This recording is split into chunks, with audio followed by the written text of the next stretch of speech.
اعوذ باللہ من الشیطان الرجیم بسم اللہ الرحمن الرحیم الحمد للہ رب العالمین والصلاة والسلام علی اشرف الانبیاء والمرسلین حبیب الہ العالمین ابی القاسم محمد وآلہ الطیبین الطاہرین المعصومین المنتجبین المکرمین الذین اذهب اللہ عنهم الرجس وطهرهم تطهيرا أما بعد فقد قال النبي صلى الله عليه وآله وسلم أيها الناس إنه قد أقبل إليكم شهر الله بالبركة والرحمة والمغفرة۔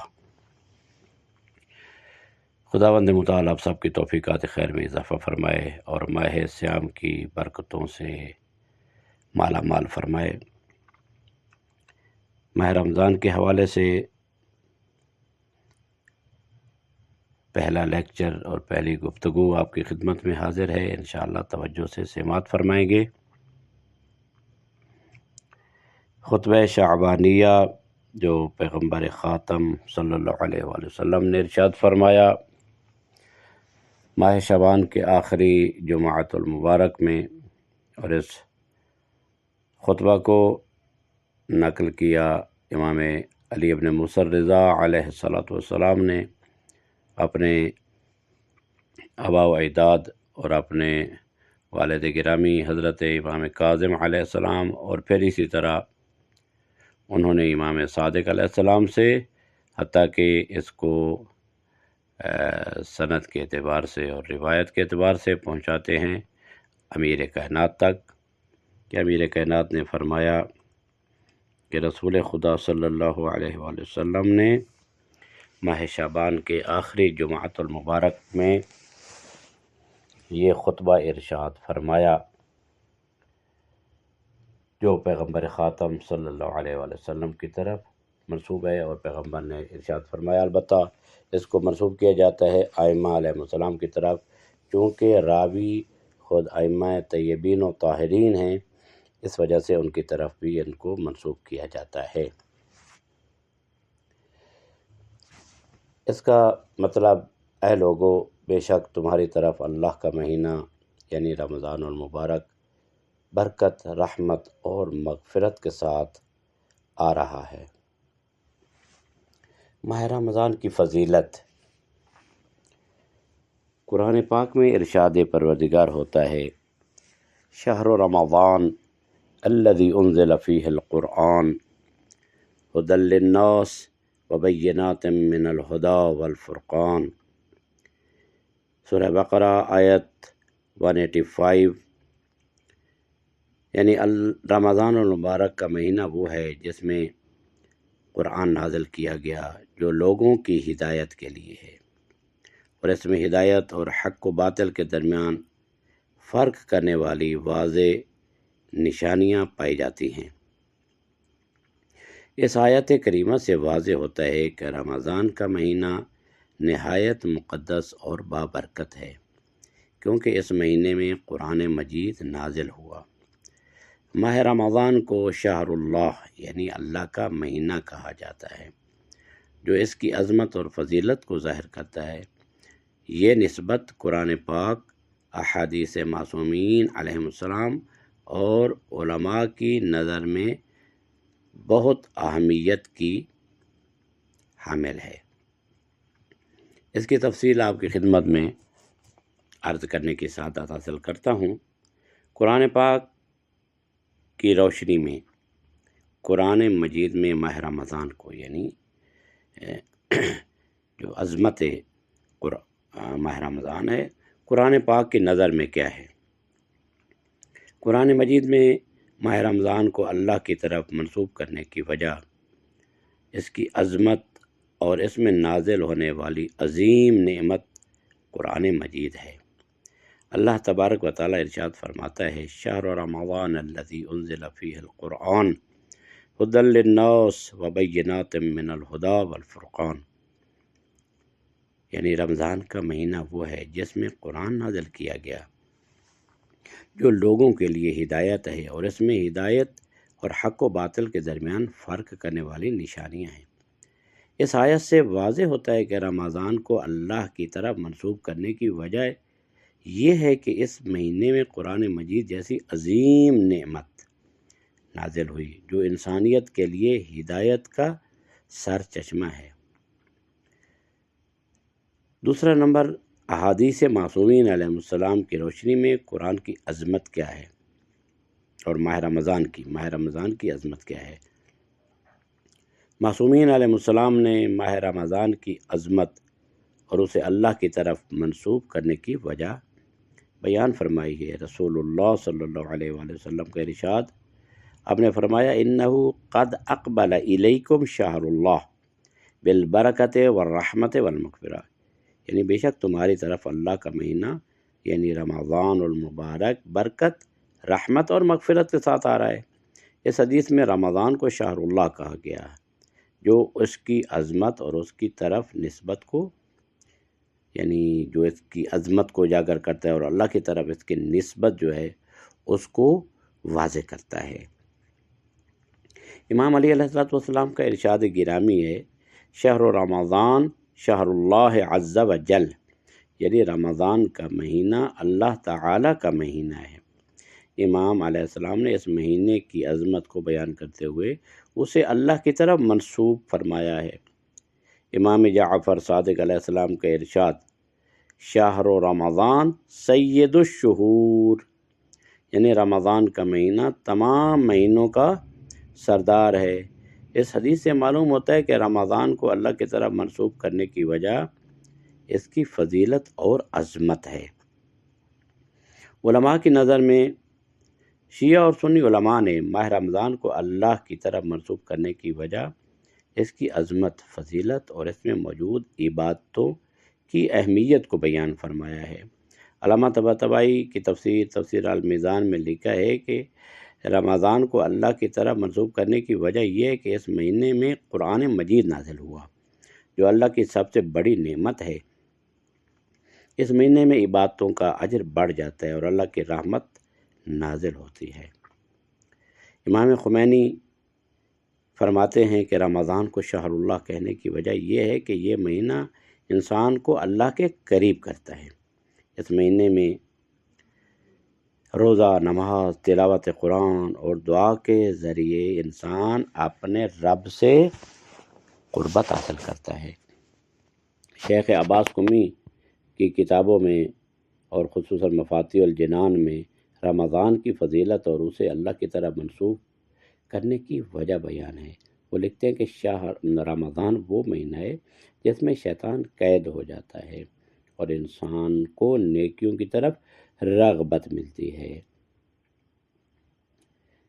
رمضان کو اللہ کی طرف منسوب کرنے کی وجوہات ہے۔ قرآن کا نزول ایک ہی ہو گیا، رمضان میں قرآن مجید نازل ہوا جو اللہ کی سب سے بڑی نعمت ہے۔ رحمت و مغفرت کا مہینہ ہے، اس مہینے میں اللہ کی رحمتیں اور بخششیں عام ہو جاتی ہیں، عبادتوں کا اجر بڑھ جاتا ہے۔ رمضان میں نیکیوں کا اجر بڑھ جاتا ہے اور گناہوں کی معافی کا وعدہ کیا گیا ہے۔ یعنی اگر انسان ایک آیت قرآن پڑھے تو ایک ختم قرآن کا ثواب ملتا ہے۔ ظاہر ہے کہ اس میں اجر جو ہے وہ نیکیوں کا بڑھ جاتا ہے۔ شیطان کا قید ہونا، اس مہینے میں شیطان قید ہو جاتا ہے جس سے انسان کو نیکیوں کی طرف رغبت ملتی ہے۔ اس گفتگو کا نتیجہ یہ ہے کہ شہر اللہ کہنے کی وجہ اس کی عظمت، فضیلت اور اس میں موجود عبادتوں کی اہمیت ہے۔ یہ مہینہ اللہ کی رحمت، برکت اور مغفرت کا مہینہ ہے جس میں قرآن مجید جیسی عظیم نعمت کتاب نازل ہوئی۔ قرآن، احادیث اور علماء کی نظر میں رمضان کی یہ نسبت انسان کو اس مہینے کی قدر کرنے اور اس میں عبادتوں کی طرف متوجہ ہونے کی ترغیب دیتی ہے۔ برکت، رحمت اور مغفرت کیا ہوتی ہے؟ برکت کیا ہوتی ہے؟ رحمت کیا ہوتی ہے؟ مغفرت کیا ہوتی ہے؟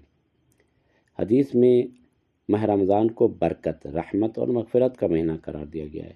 برکت، رمضان میں نیکیوں کا اجر بڑھ جاتا ہے اور اللہ اپنے بندوں پر خاص رحمتیں نازل فرماتا ہے۔ رحمت یہ مہینہ اللہ کی رحمت کے نزول کا وقت ہے، جس میں بندوں کو توبہ اور عبادت کا موقع ملتا ہے۔ مغفرت، رمضان المبارک گناہوں سے پاک ہونے اور اللہ کی بخشش حاصل کرنے کا بہترین موقع ہے۔ رسول خدا نے فرمایا، من صام رمضان ایمانا واحتسابا غفر له ما تقدم من ذنبه۔ یہ اہل سنت برادران کی صحیح بخاری میں بھی ہے۔ جو شخص ایمان اور ثواب کی نیت سے رمضان کے روزے رکھے، اس کے پچھلے گناہ معاف کر دیے جاتے ہیں۔ برکت، رحمت اور مغفرت، یہ تینوں الفاظ قرآن پاک اور احادیث معصومین علیہ السلام میں بہت اہمیت رکھتے ہیں۔ یہ تینوں چیزیں انسان کی دنیاوی اور اخروی زندگی میں کامیابی اور سعادت کے لیے نہایت ضروری ہیں۔ ان کی تعریف اور ان کے حصول کے طریقے بھی ہے جو آپ کی خدمت میں عرض ہے۔ برکت، برکت کی تعریف کیا ہے؟ ہم لفظ تو بولتے رہتے ہیں، اللہ برکت نازل فرمائے، برکت دے، مبارک ہو۔ تو اس برکت کا مطلب یہ ہے کہ کسی چیز میں اضافہ، استحکام اور خیر کا ہونا۔ یہ اللہ کی طرف سے ایک خاص عنایت ہے جو انسان کی زندگی میں مال، اولاد، وقت اور دیگر نعمتوں میں خیر و عافیت کا سبب بنتی ہے۔ قرآن کی روشنی میں اللہ ارشاد فرماتا ہے، وَلَوْ أَنَّ أَهْلَ الْقُرَىٰ آمَنُوا وَاتَّقَوْا لَفَتَحْنَا عَلَيْهِمْ بَرَكَاتٍ مِّنَ السَّمَاءِ وَالْأَرْضِ۔ سورہ اعراف آیت 96۔ اگر بستیوں والے ایمان لاتے اور تقوی اختیار کرتے تو ہم ان پر آسمان اور زمین سے برکتیں نازل کر دیتے، برکتیں کھول دیتے۔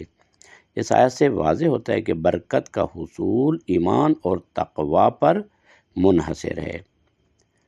احادیث کی روشنی میں اس کی اہمیت، رسول خدا نے ارشاد فرمایا، البرکہ مع اکابرکم، یعنی برکت تمہارے بڑوں یعنی علماء اور بزرگوں کے ساتھ ہے۔ اس حدیث سے معلوم ہوتا ہے کہ برکت حاصل کرنے کے لیے علماء اور نیک لوگوں کی صحبت اختیار کرنا ضروری ہے۔ حصول برکت کے طریقے کیا ہیں؟ تقوی اختیار کرنا، گناہوں سے بچنا اور نیکیوں کی طرف بڑھنا، رغبت کرنا، صدقہ دینا۔ مال میں برکت کے لیے صدقہ بہترین ذریعہ ہے۔ استنزل الرزق بالصدقہ، مولا کائنات نے جو بلاغہ میں فرماتے ہیں، رزق کو حاصل کرو، طلب کرو صدقہ کے ذریعہ۔ صدقہ بہترین چیز ہے، یعنی صدقہ ایسی چیز ہے کہ جو خدا فرماتا ہے پہلے میرے ہاتھ میں آتا ہے پھر مستحق کے ہاتھ میں جاتا ہے۔ اور صدقہ ترد البلا، یہ بلاؤں کو ختم کرتا ہے، بلاؤں کو رفع کرتا ہے اور انسان کی زندگی میں برکت ڈال دیتا ہے۔ صبح کے اوقات کو غنیمت جاننا، یہ بھی برکت کے حصول کا ذریعہ ہے۔ صبح کے وقت کام کرنا برکت کا باعث ہے۔ نیکی کی دعوت دینا، امر بالمعروف کرنا، دوسروں کو نیکی کی طرف بلانا بھی برکت کا سبب بنتا ہے۔ رحمت، رحمت کی تعریف کیا ہے؟ رحمت کا مطلب ہے اللہ کی مہربانی، شفقت اور بخشش۔ یہ انسان کی دنیا اور آخرت دونوں میں کامیابی کا ذریعہ ہے۔ قرآن کریم میں ارشاد پروردگار ہوتا ہے، وَرَحْمَتِي وَسِعَتْ كُلَّ شَيْءٍ، سورہ اعراف آیت 156، یعنی اور میری رحمت ہر چیز کو گھیرے ہوئے ہے، یعنی ہر چیز پر وسیع ہے میری رحمت۔ اس آیت سے معلوم ہوتا ہے کہ اللہ کی رحمت ہر چیز پر احاطہ کیے ہوئے ہے، لیکن اسے حاصل کرنے کے لیے شرائط کی ضرورت ہے۔ احادیث اس میں فراوان حدیث ہیں رسول اکرم صلی اللہ علیہ وآلہ وسلم سے، ارحموا من فی الارض یرحمکم من فی السماء، یعنی جو زمین پر ہے اس پر رحم تم کرو تو جو آسمان پر ہے وہ تم پر رحم فرمائے گا۔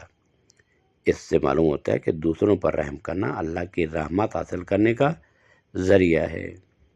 حصول کے طریقے، رحمت کے حصول کے طریقے جو ہے وہ دوسروں پر رحم کرنا، غریبوں، یتیموں، کمزوروں کی مدد کرنا، اور ایک توبہ و استغفار، گناہوں سے توبہ کرنا اللہ کی رحمت کو دعوت دینے سے مترادف ہے۔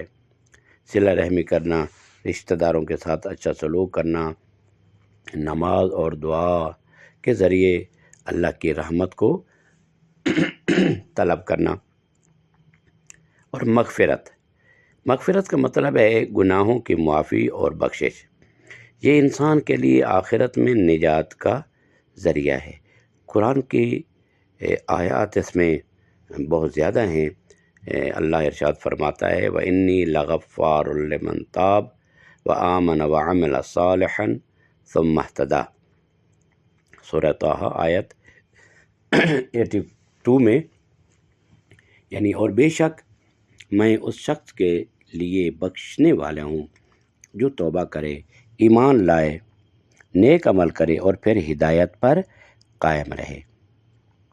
اس آیت کریمہ سے معلوم ہوتا ہے کہ مغفرت کا حصول توبہ، ایمان اور نیک اعمال پر منحصر ہے۔ احادیث میں یہ آیا ہے التائب من الذنب کمن لا ذنب لہ، گناہ سے توبہ کرنے والا ایسا ہے جیسا اس نے گناہ کیا ہی نہیں ہے۔ اس حدیث سے معلوم ہوتا ہے کہ توبہ کرنے والے کے گناہ معاف ہو جاتے ہیں۔ اور اس کو حاصل کرنے کا طریقہ کیا ہے؟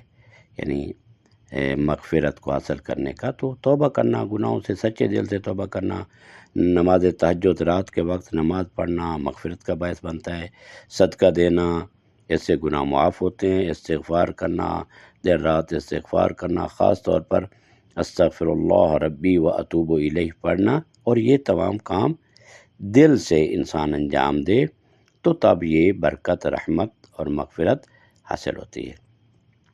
تو نتیجہ یہ ہوا کہ برکت، رحمت اور مغفرت تینوں چیزیں انسان کی زندگی دنیا اور آخرت میں کامیابی کے لیے نہایت ضروری ہے۔ ان کے حصول کے لیے ایمان، تقوی، توبہ، نیک اعمال، دوسروں پر رحم کرنا ضروری ہے۔ قرآن اور احادیث معصومین علیہ السلام کی روشنی میں یہ واضح ہوتا ہے کہ اللہ تبارک و تعالیٰ کی رحمت اور بخشش اس شخص کے لیے ہے جو سچے دل سے اس کی طرف رجوع کرتا ہے۔ علماء شیعہ کی سیرت کی روشنی میں شیعہ علماء نے ہمیشہ ماہ رمضان کی عظمت کو اجاگر کیا ہے۔ امام خمینی رحمۃ اللہ علیہ جیسے بزرگوں نے اس مہینے کو روحانی ترقی اور خود سازی، اپنے آپ کو بنانے کا مہینہ، بہترین مہینہ قرار دیا ہے اور موقع قرار دیا ہے۔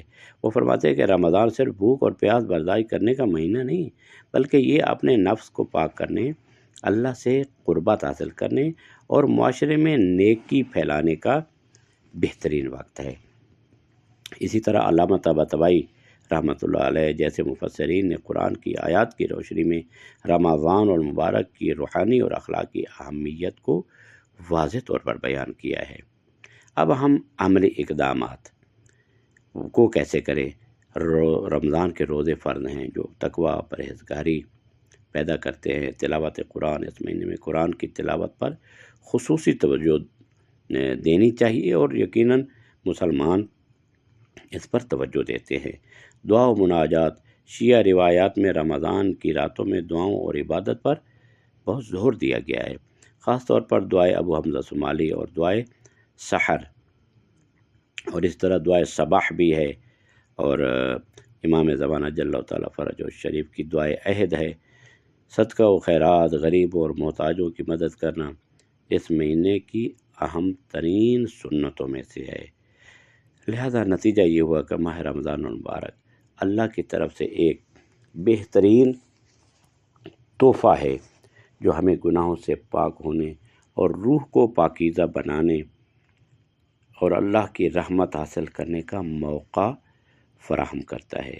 اس مہینے کی قدر کرتے ہوئے ہمیں عبادت، توبہ اور نیکیوں میں زیادہ سے زیادہ مشغول رہنا چاہیے، تاکہ جتنا ہم اللہ کی طرف اپنے دل کو بڑھائیں گے اور اللہ کی رحمت کے ساتھ اپنے دل کو ملائیں گے تو خدا ذوالجلال نہ وہ بخیل ہے، نہ وہ کنجوس ہے، بلکہ وہ رحمان ہے، رحیم ہے، غفور ہے، ستار العیوب ہے۔ وہ ہمارے گناہوں کی پردہ پوشی بھی کرتا ہے، ہمیں اپنی رحمتوں، برکتوں سے مالا مال بھی کرتا ہے۔ تو یہ ہمارے اندر لیاقت ہونی چاہیے کہ ہم کس قدر اور کتنا اس کی رحمت کے طلبگار ہیں۔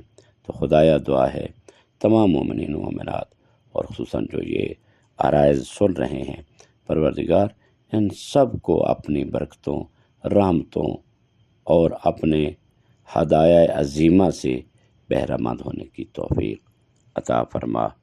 وصلی اللہ علی محمد وآلہ الطیبین الطاہرین المعصومین۔ بہترین دعا اول و آخر میں اللہم عجل لولیک الفرج والعافیۃ والنصر واجعلنا من خیر اعوانہ وانصارہ والمستشہدین بین یدیہ